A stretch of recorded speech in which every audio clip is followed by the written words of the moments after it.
Panibagong araw na naman guys, ayan po. Ang lakas-lakas po ng ulan guys kanina. Ay sobrang init po at yan ang result po ng sobrang init ay bigla pong lumakas ang ulan at kami naman po ay binahala naman guys. Ayan po.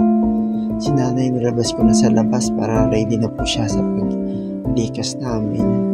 Pero yung tubig naman hindi masyadong mataas. Ayan po, hanggang binti lang po. Kaya sinari nilabas ko ngayon sa labas. Ayan, kasama ko po siya. Naantay po lang namin ang pagbaba ng baha. Kunting ulan lang po talaga guys, ay binabaha na talaga sa amin. Ayan po, napakaitim po ng tubig sa loob ng bahay namin guys. Ayan po si Carly naglilipit po.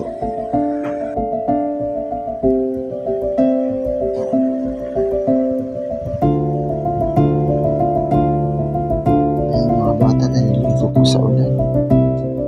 Ginabi na nga tayo guys, so bumawa po tayo ng RV guys papuntang SM Novaliches para bumili ng diaper ni nanay. Punta po tayo ng supermarket guys. Ayan po, habang naglalakad tayo.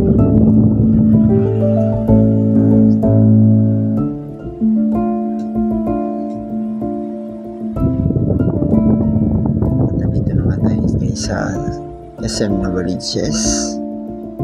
Ayan po. At pumunta na po tayo ng supermarket para hanapin yung diaper ni nanay. Guys, hinahanap ko na po yung diaper ni nanay at ayan po, nakita na po natin yung diaper ni nanay at nakabili na po tayo ng diaper at sumaglit po tayo sa Donsi para bumili po ng manok. Kalahati lang naman guys kasi yun lang po yung kaya ng budget natin, kalahati lang. Yan po, marami pong nakapila kasi masarap po talaga yung sa Donsi, yung chicken nila kasi yung napaka malasa po talaga. At ayun guys, nakauwi na po ako ng bahay. Ayun po, kasama ko po si Frida, si Cookie. Nasa taas po kami at pinapakain ko na po si nanay. Ayun guys, habang pinapakain ko si nanay,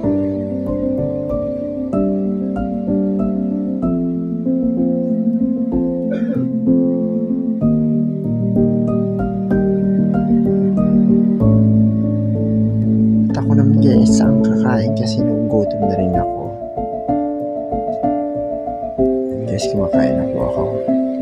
At tapos na nga tayo kumain na po, nakahinga na po tayo. Guys, para matulog na po. Para kinabukasan. Madali. Agad tayo makapasok. Guys, don't forget to share, like, and subscribe sa aking YouTube channel at sa aking FB page. Maraming salamat. Nandiyan po sa inyo lahat. Bye-bye.